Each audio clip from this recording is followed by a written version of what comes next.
welcome to the program, everybody, from the edge of America. I'm Ernie White, sitting in for Rick Amato, who is on vacation.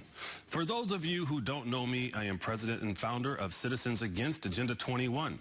My first guest is a former Navy SEAL. He is currently running for Congress in California and just recently had a victory in the primary and is off to the general election in November. He is Larry Wilske. Larry, welcome to the show. Ernie, thanks for having me here, and especially to talk about this very and vital, important topic that we're going to touch on today. Yeah, I want to talk about Iran. I mean, Iran and Iraq. Right now, Iraq is in the news. We're seeing people getting their heads chopped off, and they're lined up on the street. And now we're hearing that Iran might get involved. And we're also hearing that Obama is looking for help from countries like Iran. Can you help us out, being a retired Navy SEAL, and tell us, is this good for America or bad for everybody? It's bad for everybody, sir. And I spent a lot of time in Iraq. I got 5 combat deployments over there, and I got to see the fear and intimidation campaign that you're talking about be affected before. And without the U.S. there to stop it, or a unified Iraq to stop it, it's an open door for troublemakers. And who's providing the trouble? Iran. They want to come over and benevolently help. There couldn't be anything further from the truth. They've wanted Iraq back in their folds for hundreds of years. This is an opportunity. And for us to even entertain Iran as a support for Iraq, well, it's insane, because it goes after our only real and true ally in the region, and that's Israel. Remember, Iran, a near nuclear Iran, is sworn to kill Israel. Wow. So why would Obama, that our President Obama, be reaching out to Iran and Syria, but especially Iran? Why would he be reaching out for their support? I can only speculate, Ernie, because it doesn't make enough sense. It doesn't pass any sniff test I know. If I look at it, well, Saddam Hussein was a Shia. Iran are Shias moving into a Shiite problem set in Iraq. And President Obama, when he was a practicing Muslim, was a Shia. Maybe there's a tie-in there, who knows? But it doesn't make any sense, and it certainly doesn't make any foreign policy sense. And it can't make any sense for any American that's Christian or Jew, because our allies are Israel. And this completely undermines Israel in the Middle East. Okay, I want to go ahead and play a video. Let's watch President Obama weighing his actions. There will be some short-term, immediate things that need to be done militarily. And, you know, our national security team is looking at all the options. But this should be also a wake-up call for the Iraqi government. This should be a wake-up call for the Iraqi government. When I noticed that those terrorists who were cutting off the heads of their own citizens, they were using our vehicles and our weapons. Are we supplying the weaponry for these terrorists that are doing these horrible things in the Middle East? Absolutely. What we've done in Iraq, because we irresponsibly left Iraq, and we also left without a status of forces agreement that allows us movement and support in Iraq. When we left a lot of our weaponry there, because it was just cheaper to leave it there than to bring it home and, you know, properly clean and cleanse it for reintegration to the United States inventory.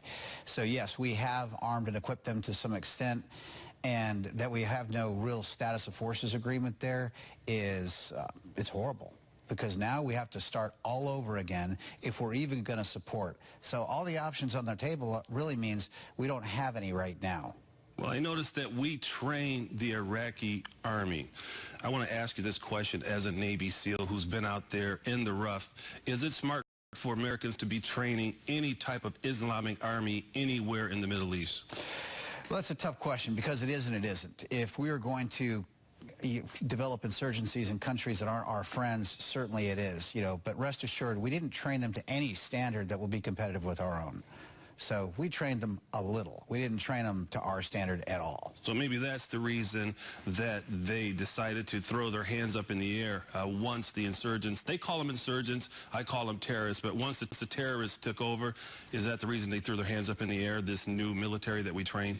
I think it's because their government leadership's telling them to. And this is a big invite for Iran, and this is a real big trouble spot, because Iran's looking to expand their near nuclear capability. And if they can partner with Iraq, imagine the problems they can cause. I mean, they've already got Russia on their border, and that's a big friend of Iran. Now, if they can expand west, that would be huge. Again, the goal here is they're after Israel. They're after us. They're not really after each other anymore. They found a common enemy. So you're saying that there's really nothing that we can do. You're talking about the Sunnis and the Shiites. We're talking about a fight that's been going on for ages. So when Iran moves in, what is their ultimate goal? Of course, to get that nuclear weapon, but what's that ultimate goal? Why are they killing their own people? Why are they killing Islamists? Well, Sunnis and Shias have been at each other's throats for hundreds of years, like you said, and they don't care for one another. So that murder is well within the confines of their own faith and their laws. So they can beat each other's throats forever. Iran wants to re-assimilate Iraq. They want that country under their fold. And if they can do it with a common goal of targeting Israel and then unifying with Syria, we've got huge problems. They've got some unity and focus of effort, and our only friends over there, Israel, left holding the bag. Well, let's go ahead and switch subjects. Let's talk about this Bergdahl issue. We have just given up 5 monster terrorists. These are the type of men that you put behind bars. You went in there, you risked your lives. You put them behind bars, you've probably seen lives lost. How do you feel about the fact that our president went ahead and released these monster terrorists without talking to anybody, including the military or Congress or the Senate, anybody? Well, not talking to Congress is breaking the law. Plain and simple. But the other things that works here is our president's got an oath of office to protect our country. And offering this enemy back into circulation is not protecting our country. And Bergdahl, of all people, every soldier swears to a code of conduct, how they're supposed to behave as a prisoner of war. Well, he's not a prisoner of war. He walked off on his own volition, and he cooperated with the enemy, at least allegedly cooperated with the enemy. So on both counts, we've made a bad deal for a bad guy that's illegal to do, and our president has yet to be held accountable. So when we look at this situation, again, we are, for some reason, releasing terrorists. We are releasing terrorists. We put them in Guantanamo Bay, and I know this probably upsets you because you've lost many friends. I know that. As a matter of fact, why don't you tell us about some of the things that has happened to you? You were the recipient of the Presidential Unit Citation for Extraordinary Heroism in Action. Go ahead and explain that to us. Oh, that was a unit award for my whole team, and we all did great stuff. And certainly, you know, I don't want to sit here and take credit for things the whole team did. And our team and our community, the SEALs, have done extraordinary things in the war. Circling back to those 5 cats that were let go, I've lost teammates, friends. I've brought a young man's body back home in a box and gave him to his mother to put these sort of people, not away, to put them in a noose, to end their lives because they do not belong breathing and living free air. Not only did we free them, we've empowered them, and we've done it at the cost and the expense of the United States of America. We're a weaker nation today, 2 weeks later. What do you think is the solution when we catch these monster terrorists? Should they be put in Guantanamo Bay, a nice place, or should they just be done? Ernie, my not too politically correct solution set on this is we terrorize the terrorists. If we look at good old General Blackjack Pershing, he had a terrorist problem in the Philippines, and he ended it by scaring them to make sure they would never rise up again. And that held for over 80 years. If we're willing to take the extra mile, for instance, allow a nuke to land on Mecca if one more terrorist incident happens against the United States, I'm not saying that's the right way to go, but if we actually had that posture, we wouldn't have to worry about another suicide bomber ever again. We can make it worth their while by having just a bigger fist, because that's what's understood in that culture. Wow, Larry, thank you so much. Navy SEAL congressional candidate Larry Wilske, thank you for being on the program. Thanks for having me, Ernie. Many say amnesty has nothing to do with Eric Cantor's losing the second most powerful seat in the House. But Latino conservatives strongly disagree. Back after this.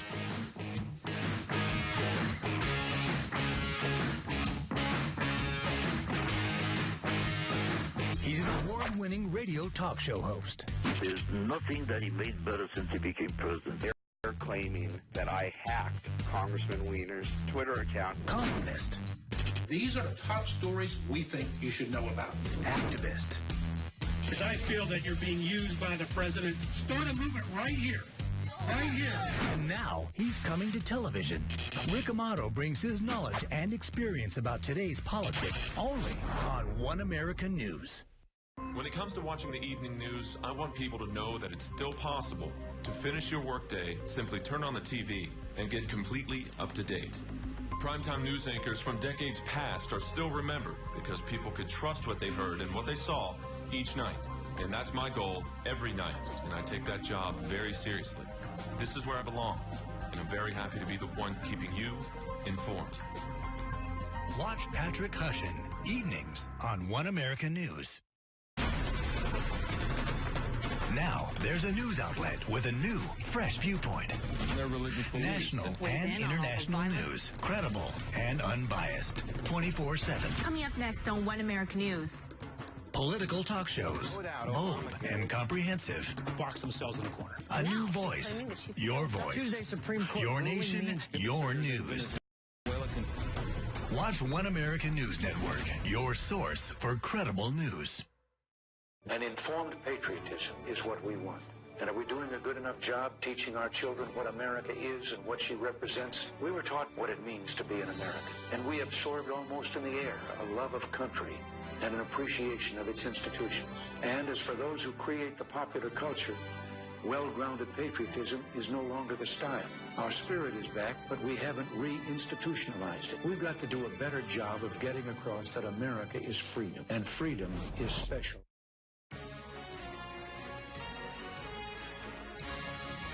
Your nation, your news. One American News Network.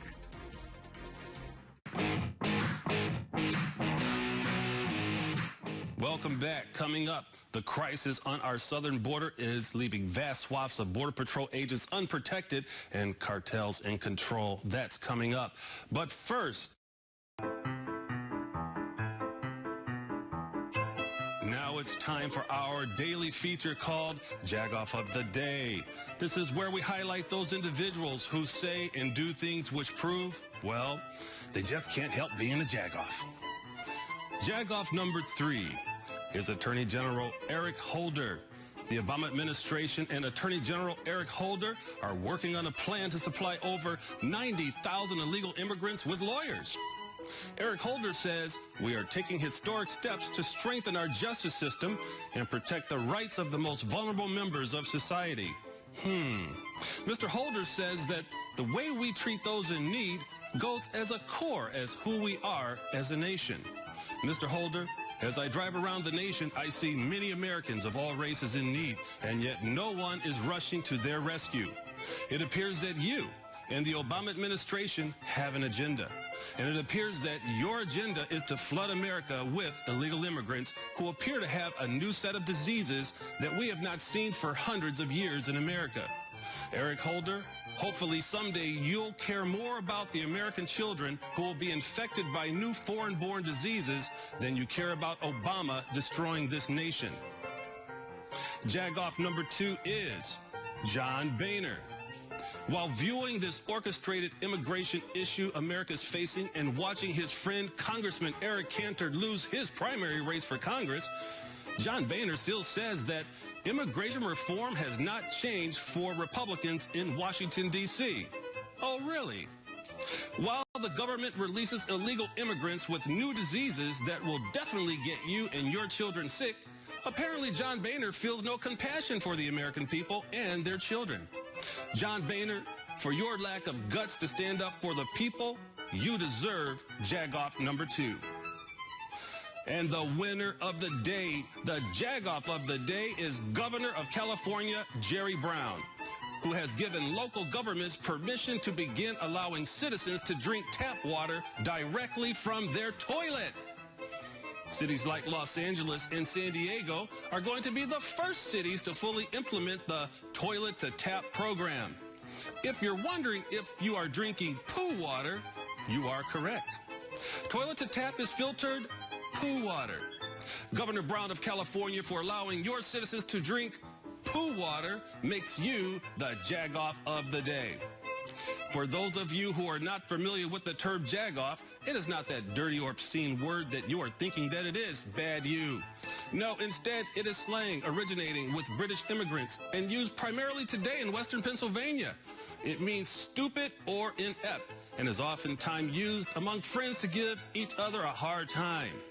Joining me at this time is someone who is definitely not a jagoff. He is Chris Salcedo, radio host at The Blaze Radio and executive director at Conservative Hispanic Society. Chris, welcome to the show. Hey, Ernie, nice to be here. You know, I was born and raised in San Diego. Thank God I'm in the great state of Texas now. No poo water here. You don't want to drink poo water? No. Why? They were bandying about this idea back when I was in San Diego, for crying out loud, and they finally got it passed. Let it be known that, liberals continually push bad ideas until they get passed. Well, in California, this will be passed, and we'll be talking about it later in the show. But right now, I want to talk to you about immigration. And I want to talk to you about these pictures of all the children that we've been seeing. What's going on in your state? You talked about California. This is happening in Texas. Right. Texas has a success model, plenty of jobs, great economy here. So we are the magnet. Right now, a report that ran in Fox News Latino about, I'd say over a month and a half ago now, shows that OTMs, other than Mexicans now, outnumber Mexicans coming into the U.S., and the only positive flow is in the state of Texas. California, well, they have the red carpet open over there, and half the population there already is illegal. And then in Arizona, I guess the welcome mat's been pulled in that state, so they're all coming here. And we're bursting at the seams. The facilities here in Texas are not equipped, and these immigrants, a lot of them kids coming up from Central America, are being housed in the only facilities available, and it's inhumane. And they're all coming with this word on their lips, permisos. Permisos, permisos. They've gotten the word down south, courtesy of President Obama and his administration, that, hey, come while the getting's good, because Mr. Obama doesn't enforce law, so get here while you can. And that's why we're on pace to basically hit 90,000 illegal immigrants just in the state of Texas alone by year's end. It's astonishing. Wow, 90,000. That is a crazy number. A lot of people are putting their children on boats and any other way they can to get them here to America, just putting their children, just letting them go. I want to ask you about this one word called hispandering. Please tell me, what does hispandering mean? Hispandering is primarily exercised on the left side of the political aisle. They do it once every other year just to get votes, and then they quickly forget about the Hispanic community. Case in point, Barack Obama saying that immigration reform was going to be top of his list, but what did he spend the first 2 years of his administration and all the Democrat majorities in Congress doing? Obamacare. And so the Hispanics took the back seat. Of course, when the Latinos, when Obama needed the Latinos again, he declared all of those of us who are conservatives and oppose him as his enemies when he was trying to get Latino support. Crazy talk from the Obama administration. What I'm afraid of, though, is that a lot of Republicans are starting to buy into this mantra, and it's starting to get a little scary out there. Yeah, you just talked about Republicans. Let's switch gears here to Eric Cantor. Now we're hearing the Republicans say that Eric Cantor's loss had nothing to do with immigration. You're out there. Tell me what's going on. What's happened to the Republican Party? I wrote an article on this in The Blaze. It's called the Cantor Loss Viewed Through the Eyes of a Conservative Latino. I'm using my cheat sheet here. I'm looking down at it. Yeah, first off, the White House calls up the GOP and says, hey, we want you to know that Eric Cantor's loss had nothing to do with the immigration talk, which is, and then, I could barely type. I was laughing so hard that the White House is trying to convince the Republicans of this, and the Republicans have probably seen the internal data. But they point to this poll that was done by PPP, which is a Democrat polling service. 72% of the folks polled in Cantor's service said they supported immigration reform as long as it would secure the borders, block employers from being hired illegally, and allow undocumented residents without criminal backgrounds not to get legal status. Okay? We all support that. The problem is none of the proposals that have been up in Capitol Hill these last 3 years do any of that. Wow, Chris, we're hearing that there's a lot of diseases coming out from these camps that are down there in Texas. And we also heard that we're about to have a lot of these illegal immigrants dumped on us here in places like California. Have you heard anything about the diseases that are erupting down there in Texas? Right. Well, actually, I've heard about the CDC publishes a lot of problems in developing countries, not just in Mexico and Central America, all around the world. The HUD secretary nominee, a guy by the name of Julian Castro, who is the mayor of San Antonio. By the way, nobody fails up like a Democrat. This guy has failed on almost every measure as a mayor. Anyway, he's up for a promotion in the Obama administration.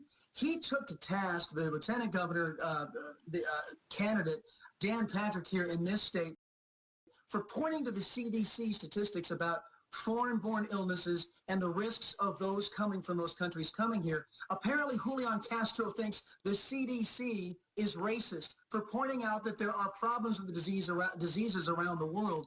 It is a problem. It's something Americans have to be cognizant of. And apparently, it's okay if the CDC writes it down on a website, but it's not okay for us to speak about it. That's the liberal standard put up there by the Julian Castros of the world. Well, Chris Salcedo, thank you very much for being on the show and giving us all that good information. Is it immigration or invasion?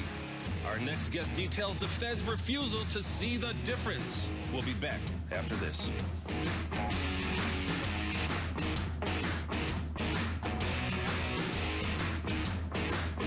All Americans, without regard to party, know that our welfare system is broken, that it teaches the wrong values, rewards the wrong choices, hurts those it was meant to help. We have an historic opportunity to make welfare what it was meant to be, a second chance, not a way of life. Real welfare reform requires work, imposes time limits. We'll have to meet these challenges not by edicts from Washington, but by working together at all levels, by cutting red tape and working with the private sector, by setting national goals for ourselves, but challenging states and localities. We have to offer opportunity to all. We must demand responsibility from all, and we must work hard to come together across all our diversity as a great American community.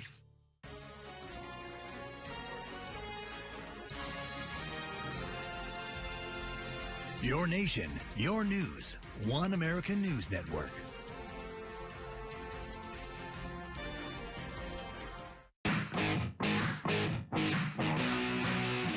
Welcome back. I'm Ernie White, sitting in for Rick Amato. My next guest is Shawn Moran, Vice President of the National Border Patrol Council.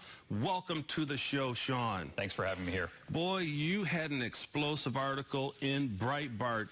You're the one that had my phone ringing because neighbors all over my town and pretty much the country were starting to wonder. Once they read what you said that right now in America, with the illegal immigration problem, we're dropping illegal immigrants all over the country. Could you go ahead and elude on that? Yeah, we are. In the Rio Grande Valley in South Texas, agents are just overwhelmed by an influx of family groups and unaccompanied juveniles, about 3/4 of which are from what we call OTMs, other than Mexican. They're from Central American countries. And our agents there cannot handle the flow that is coming through. So the Border Patrol has decided to basically farm that work out to other sectors. Laredo sector, El Paso sector, Tucson sector are all contributing by processing these illegal aliens. What's happening then is they're turned over to ICE, and through some magic paperwork, they are then redetermined their custody, and they are being released. We're starting to see some camps set up, some detention facilities, long-term detention facilities, so that we can hold people. But as long as we release people, they are going to continue to come here. The word is out in Central America, get your golden ticket to America.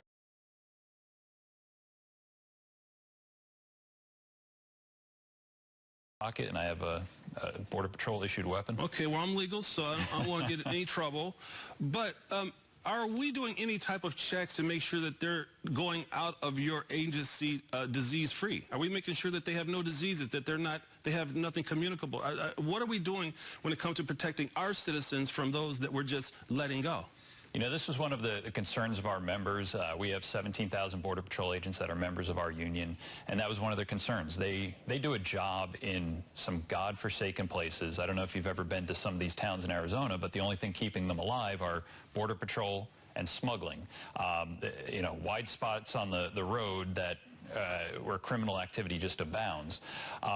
Our agents are concerned that they are going to bring these things home to their family. They are willing to risk their lives, but they don't want to risk their health and harm other people in the community. The Border Patrol is slowly making gains. When somebody comes into custody now, they are seen by a FEMA doctor. Coast Guard is out there with some of their medical personnel, doctors and nurses. So the situation is getting better.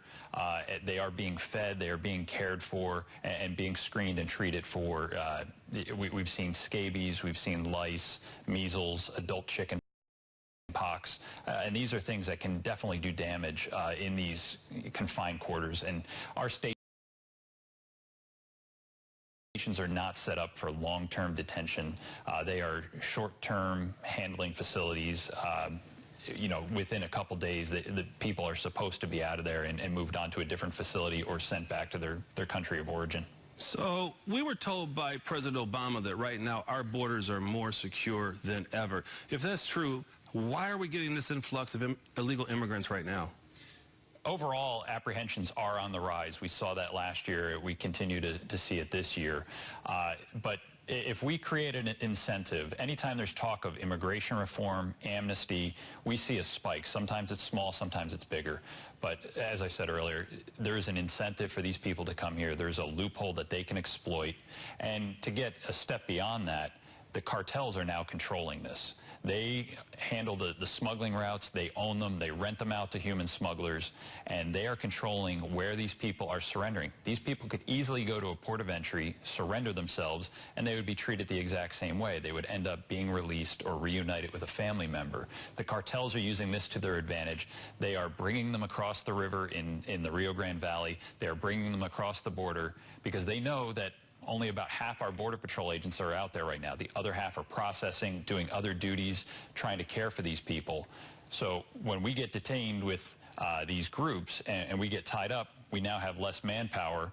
They are bringing their drugs. They are bringing their special interest aliens across the border. They are using it as an opportunity to exploit the situation. So when you hear about immigration reform, and we keep hearing that from now, even the Republicans are still talking about it, should immigration reform simply be, let's follow the laws on the books? You know, it would be a novel idea. We've never tried it. We haven't had a comprehensive, effective immigration enforcement policy since the 1950s. We just have not had the political will.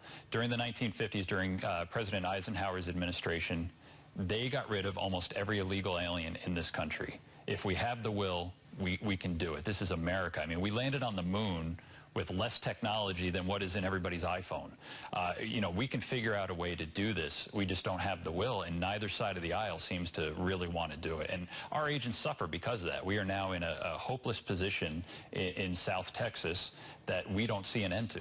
So as an agent, how do you guys stay motivated to even go to work knowing that as a country, we're not supporting you, we're telling you to just catch and release? The thing that motivates agents is the job is a good job, and the reason we're out there is a good reason. The citizens of this country support Border Patrol agents, and we hear that all the time. It's the politicians, it's the administration that we feel almost betrayed by. We've seen that almost $2 billion is now being allocated to this crisis. Just over a year ago, our hours started to be controlled so that we don't have as many agents out in the field at any one time. We used to be at 100% staffing. Now we're at less than that. I don't even know what the number is. It would have cost just $120 million to keep us at 100% staffing. So at a time when we have a crisis on the border, we don't have all our agents out there for the full shift. So it makes no sense to our agents. They feel betrayed and they feel neglected. No. And there's a reason that, you know, we are the worst-ranked agency when it comes to morale and places to work in the federal government. Well, don't be too sad, because the American people, we love you guys, and we thank you for everything you guys do. Shawn, thank you so much for your testimony. Thank you for having me on. Agenda 21 and sustainable development. The headlines you need to hear, but won't from the mainstream media. Next.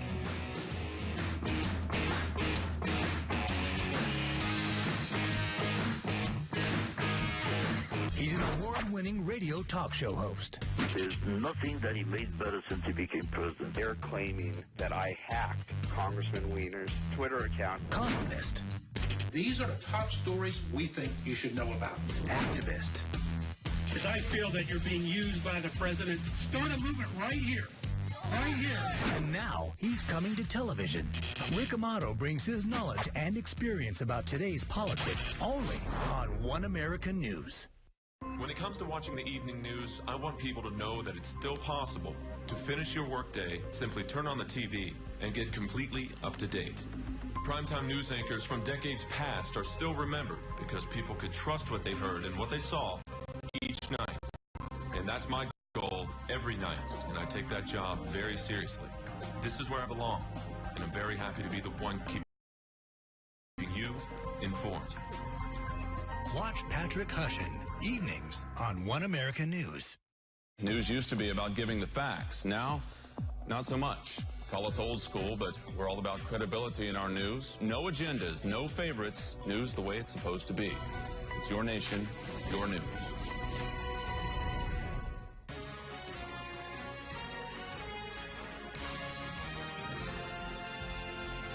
Your nation, your news. One America News Network.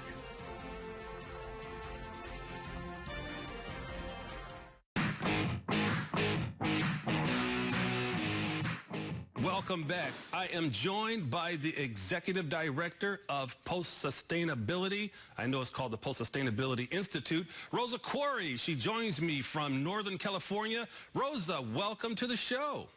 Glad to be with you. Thanks. You know, it's so exciting to have you. I am with Citizens Against Agenda 21. You know that. And I did not explain Agenda 21 today because I was going to have you on the show. So could you briefly explain Agenda 21 to those who may have heard it from me, but they still don't get the message? Sure. Well, Agenda 21, United Nations Agenda 21, is the biggest public relations scam in the history of the world. It's the blueprint, it's the action plan to inventory and control all resources, natural and human resources, on the planet. It's an inventory and control plan. It's global, but it's implemented locally. And it's right there in your town, wherever you live. Rosa, why are we seeing so many apartments going up in our areas, in our suburbs? As a matter of fact, you'll talk to a lot of people and they'll say, all of these apartments, they're good. I used to live in an apartment, they'll tell me. But we're seeing so many of these so-called stack 'em and pack 'em. Even here in California, we're starting to see units that are like 200 square feet or less. What's going on? Yeah. Well, what you're looking at now, of course, a lot of people live in apartments, they live in condos, and that's cool. That's great. If that's the way you want to live, fabulous, right?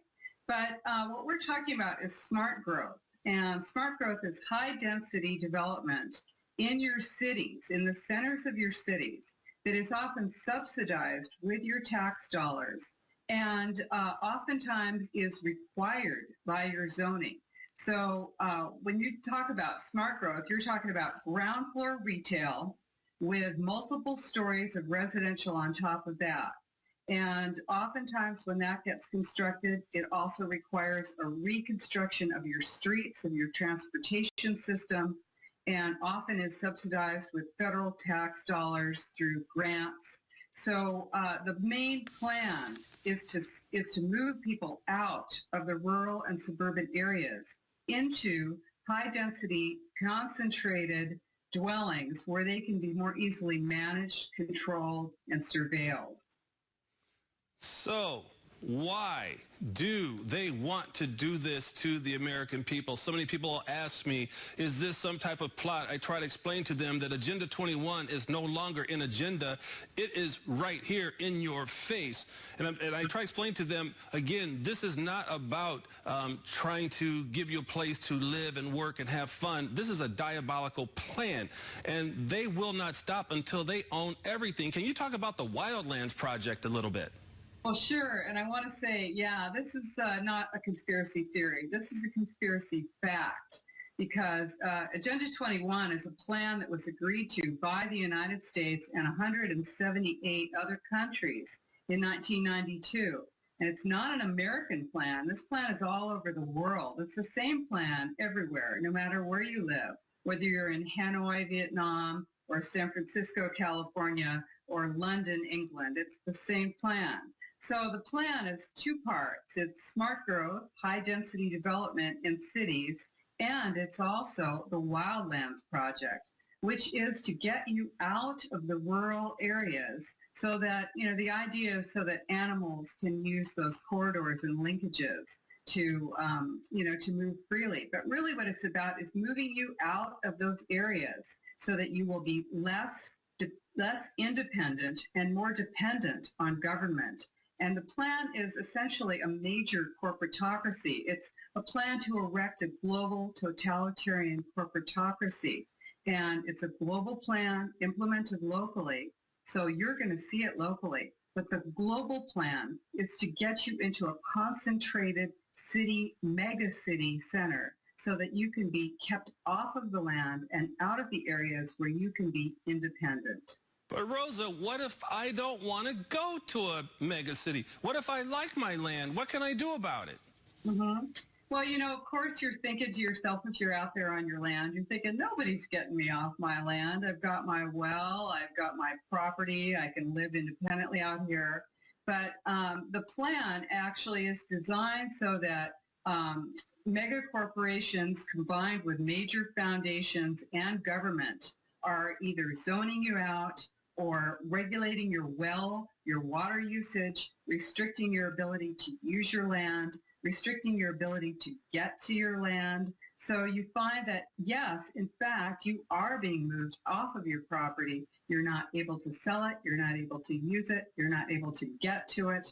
And finally, eventually, the plan is to move everyone off the land and into mega cities where they will not have representative government, but instead will be controlled by unelected boards and regional commissions.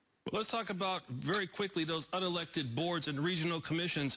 We're talking about those council of governments and those associations of governments. When I talk about the council of governments, nobody seems to understand what I'm talking about. Can you explain the dangers of these new regional governments that are emerging using our own city council members as members of these new regional governments? Mm-hmm. Well, the thing is, in a way they're not new because these were the councils of governments and the metropolitan planning organizations. There are about 500 of these across the United States. And they used to just be used to fund transportation projects locally, to funnel transportation money from the federal government to the local municipalities.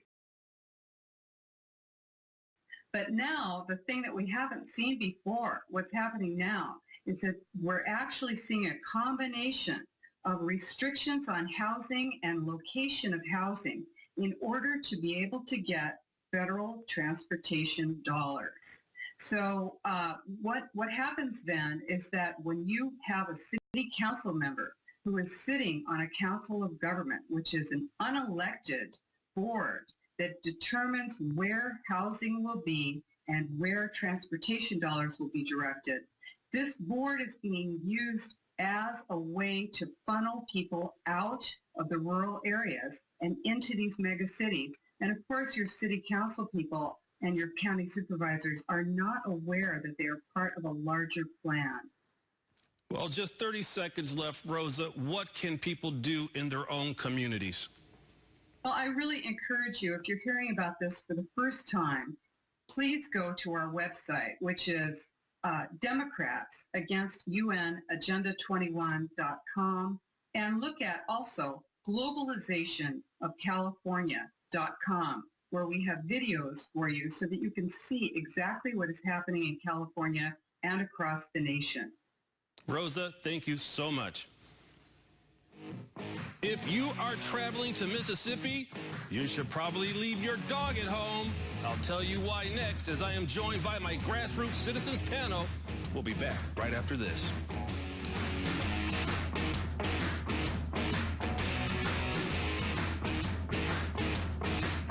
Each moment in history is a fleeting time, precious and unique.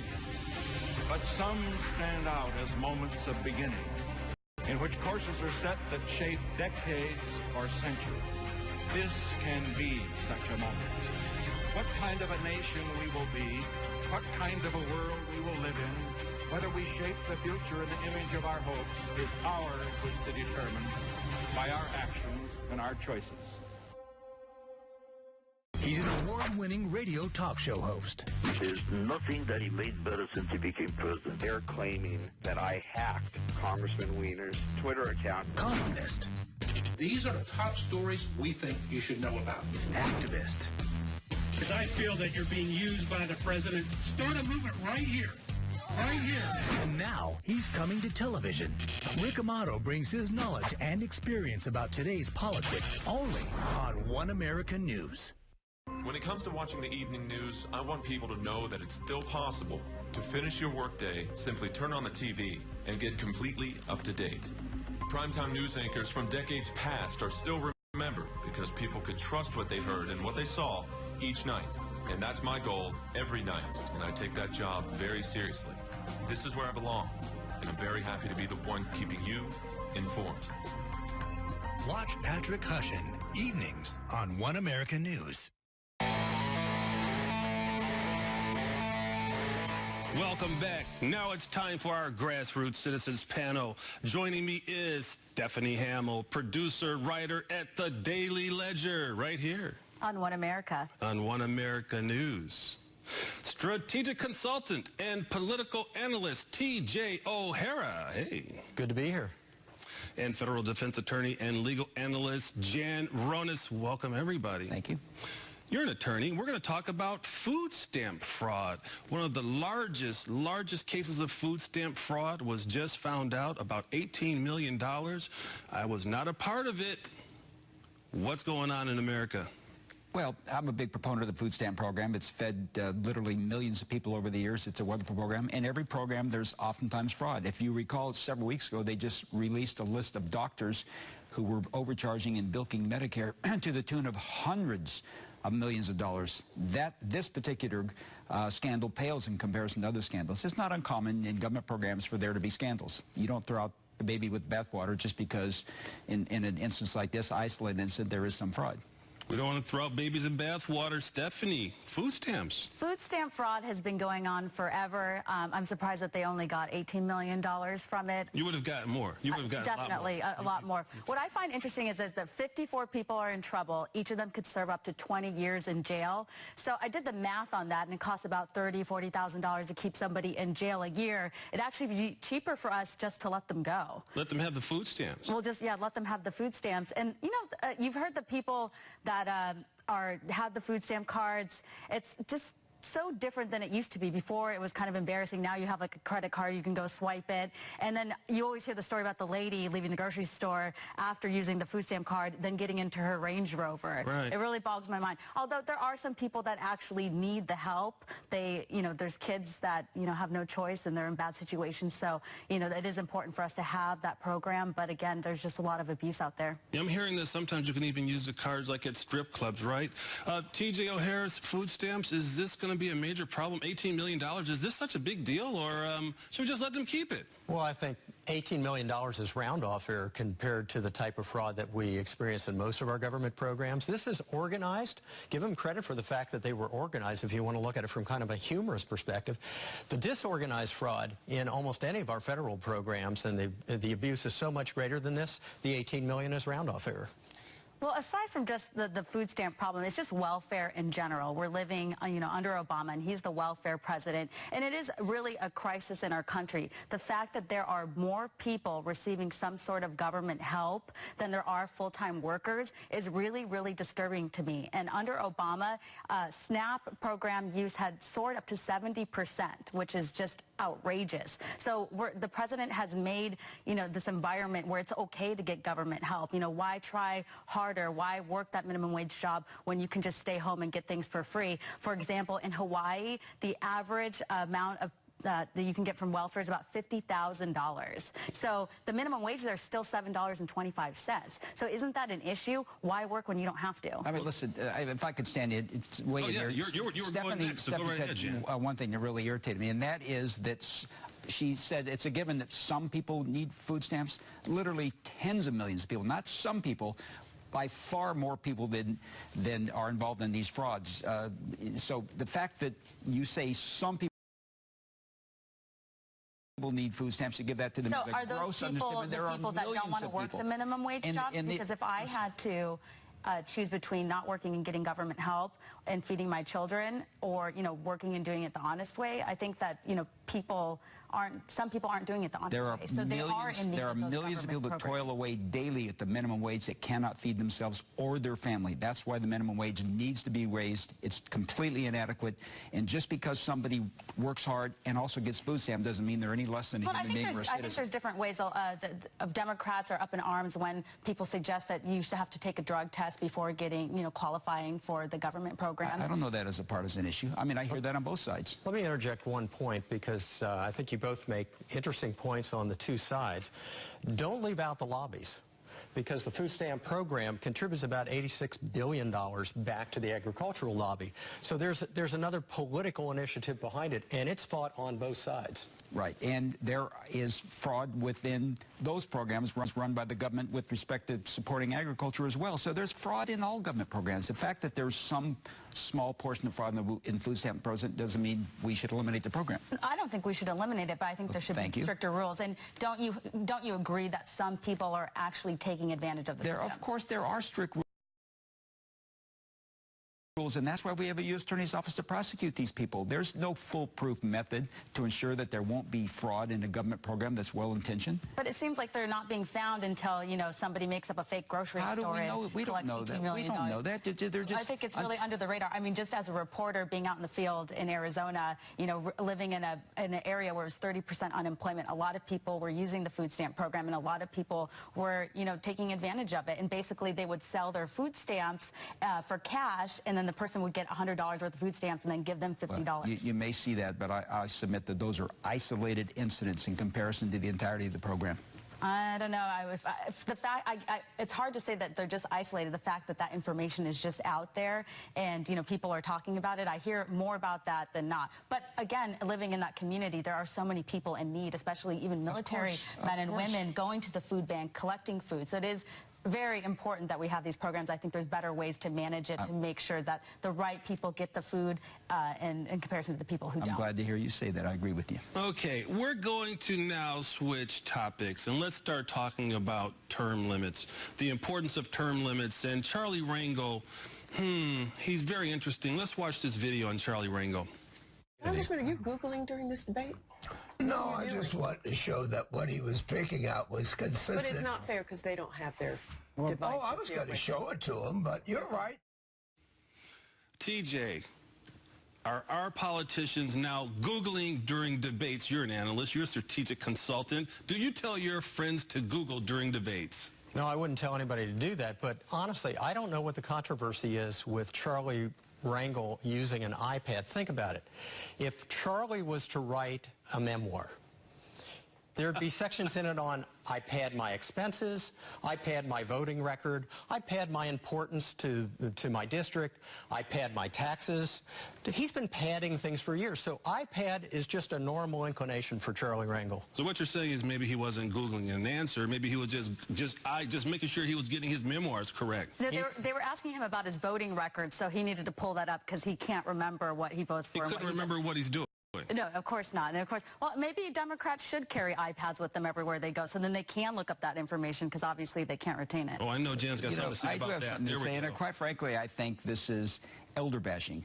Charlie Rangel is a wonderful politician. He's a wise man. He's been a great congressman. And just because he's 78 years old and perhaps his brain may not work as fast as a 25-year-old doesn't mean he can't go to some other resource to try to spark his memory in something. We can't eliminate people in this country because they're old and they mayn't think as fast. They have many things to offer, and so I think this is a form of discrimination against older people. I want to change course again. I want to show a video of the Republican side. I want to show Thad Cochran. Go ahead, run this video. It was an adventure to be out there in the country and to see what goes on, picking up pecans, from that to all kinds of indecent things with animals. We're doing indecent things with animals. Wow. Is that elder abuse? Well, there are older people who are also stupid. And so just because he says something like that, it's got nothing to do with his age. He just may not be a very smart or articulate or artful speaker. But if he was a Democrat, he would be an artful speaker. It is a nonpartisan issue. There are morons in both political parties, I submit. Well, you know what? We're going to go ahead and take a break on that. That was great. I had a great story on that one. You have a great story. You're going to have to hold it for the next segment. Darn. We're back after this. You all stay with me. You're watching The Rick Amato Show on One America News.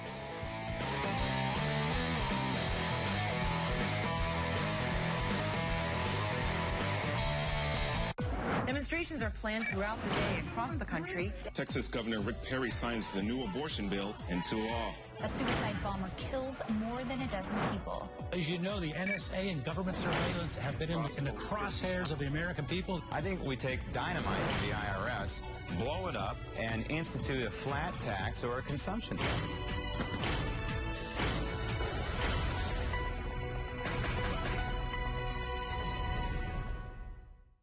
An informed patriotism is what we want. And are we doing a good enough job teaching our children what America is and what she represents? We were taught what it means to be an American, and we absorbed almost in the air a love of country and an appreciation of its institutions. And as for those who create the popular culture, well-grounded patriotism is no longer the style. Our spirit is back, but we haven't re-institutionalized it. We've got to do a better job of getting across that America is freedom, and freedom is special.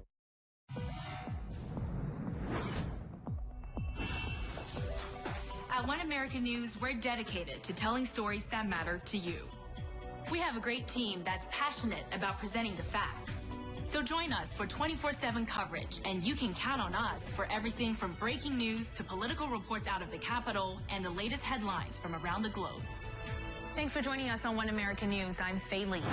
Join Faye Lee on Twitter at Faye Lee News. Welcome back to our Grassroots Citizens panel. We left off of you, Stephanie. You had some more to say. Go ahead and say it. Yeah, so when I found out that Cochran was doing indecent things with animals, I, Googled it. You Googled it? Yeah, I wanted to know what exactly he meant by indecent, because as a reporter, I've actually covered some pretty bad stories. And a man had committed bestiality with a pig, a cow, and a dog. I mean, I actually had to sit in court with a straight face and write about this, and while his family's sitting next to me, just eyeing me, wishing that I wouldn't do the story. So I want an answer. I want to know what indecent things he was doing with animals. Well, that's scary. I'm just worrying, did the guy that you interviewed marry the cow? Okay, let's move on. Hillary Clinton. This is out of control. I've lost control. Hillary Clinton is next, and I've got a video. Let's hear about poor Hillary Clinton. Would you say your view evolved since the 90s, or that the American public evolved allowing you to state your real view? I think I'm an American. So you're saying your opinion on gay marriage changed, as opposed to you just felt it was comfortable. Somebody is always first, Terry. So that's one for you changed your mind. I have to say, I think you are being very persistent, but you are playing with my words and playing with what is such an important issue. I'm just trying to clarify so I can understand. No, I don't think you are trying to clarify. Jan, has she changed her opinion? Well, I think it's not uncommon for politicians to change their opinion. As she said, there's always got to be a first person. Politicians do evolve, their views evolve. And so I would hate to think that she would be so strident that she would never change her view on some of these items. So you're saying right at the beginning she was for it, and now she's against it? Well, what I'm saying is that the question was, has she changed her opinion? And I like politicians at least to evolve and become more modernized and things of that nature as they go through the years. I'd hate to have somebody always adhere to strident points of view as they go through the system. So she was for it, and now she's against it, or was she against it, and now she's for it? I don't even know where she's at anymore. We heard an abbreviated part of the interview, so I can't quite frankly tell where they started and where they ended. The fact of the matter was, it looked like there was some hostility between the questioner and the person being asked the question. questions. Stephanie wants to jump She was in. basically against it or just, not speaking out for it, but now she is for She's 100% for it. So what the anchor was asking her was whether she changed her mind because it was politically convenient, and Hillary didn't want to go there, and she wouldn't give a straight answer, as you could hear in that recording. I mean, it's just a typical politician. They never answer the questions. So you have to ask a question 12 different times to get a straight answer. I still don't think we got one. And we're going to switch gears again, because enough of Hillary Clinton, because I can't take it, because she's broke right now and she needs a loan from all of us. But I've got a bigger question. If you could drink water from your toilet, would you do it? TJ. Well, this whole issue about the recycling of toilet water, again, this is like so many other issues. I don't know what the big deal is, because when you think about it, in the political world, with the recycling of rhetoric, it's so similar to the solid form of bovine waste. We should be used to it, and we've accepted it over the years. So this is kind of the ultimate recycling, and I guess from a conservative point of view, it's an economic, potential economic stimulus. Think of the microbreweries that this will spawn. They'll be everywhere if we can only move this program forward. I can't even think of the name of the beers that you want to drink after that. Stephanie, are you ready to drink toilet to tap water? I think as long as I didn't know I was drinking it, I'd be okay with it. But the idea of it is pretty disgusting. But if that's what we have to do, then we'll have to do it. As long as it's actually safe, then I'm willing to drink it. But you're willing to drink it? If it's actually safe, I would be willing to drink it. But I'm still just skeptical about tap water in general. I like to get it from the grocery store through the filters, just because I'm a little afraid to. Okay, so the guy upstairs at the 3rd floor, he's done, and then you're down on the 1st floor, and you're telling me after a couple filters, you're ready to take the spigot and turn on your water, and as long as it's been filtered, ready to go ahead and have a nice little shot there. Not exactly in that way. That's the way it's going to happen. No, it sounds pretty bad, but it's still probably better than Mexico drinking water. Oh, did you say Mexico drinking water? Jan, did she say Mexico drinking water? I went there. She went there. Look, the fact is, the country may be, and certainly California is running out of water. And quite frankly, this is an example of good government. At least they're looking for alternatives to try to do something about this impending shortage. And it isn't just toilet water. It's all the water that goes down the drain, of which there will be some toilet water in there. And if it's safe, as Stephanie says, it's just going to be the new reality, and it's going to be something that's ultimately going to save Californians in the long run. So, TJ, if we're having this shortage, then why are we bringing over so many illegals? If they're telling us we have this shortage, why are we giving up the resources we do have? Isn't it time to be a little bit selfish? Well, I think immigration is an entirely different issue, but I would like to just point out one thing. If this is evidence of good government, it's not like we can't forecast droughts and we can't forecast population increase, but the government that we've had in California has done a rather pathetic job over the years of trying to address the water shortages in a more traditional way. So do I think technology is okay? Yes, but would I give a gold medal to the leadership in this state for what it's done relative to our water shortages? Absolutely not. Well, I may not disagree with him on that. However, California's been in a prolonged drought, which is extended probably over 20 years, and so you can't predict these droughts. You have to deal with them. Well, let me tell you this. They told us that we have a choice. We could either have the water from the ocean, and we'll desalinate it, get the salt out, or we can drink toilet water. I'm choosing ocean water.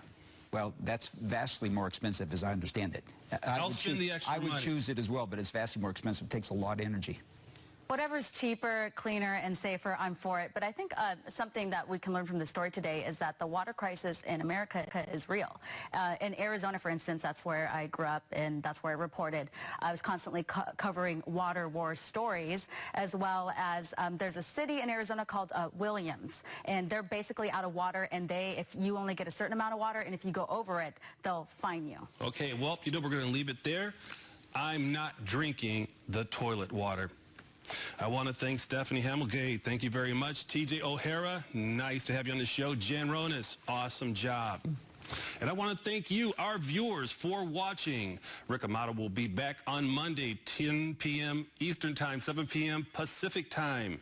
And now I leave you with our Amato Mio moment of the day. The Rick Amato Show guest Caleb Bonham visited Georgetown University to try to raise funds for the beleaguered Hillary Clinton. Here we are. Donate today. So, will you donate today to the Hillary Clinton Fund for Dead Broke Politicians? No. Hillary Clinton was when she came out of the White House, though. She needs your help. Well, she told Diane Sawyer in an interview that when she left the White House, she was dead broke. So are you sure you don't want to help her out a little bit? I don't really think she's broke in the first place. I just graduated from college, so I'm dead broke, Hillary. She's dead. I feel bad for her. Yeah? I don't know. She's dead broke? Here. This is One American News, and these are the headlines for the hour. The United States will do our part, but understand that ultimately it's up to the Iraqis as a sovereign nation to solve their problems. Militants are pushing toward Baghdad as the people there evacuate. What President Obama says that he'll do about the escalating situation. Anything surrounding the controversy of his disappearance is not part of reintegration. That'll be addressed in an investigation done by the Department of Army after reintegration is complete. Plus, Army officials are pleased with Sergeant Bo Bergdahl's condition, but what's next for the former captive? And a mass influx of migrant children is overwhelming federal agents. We take you inside the holding areas. This is One American News Primetime Edition Live.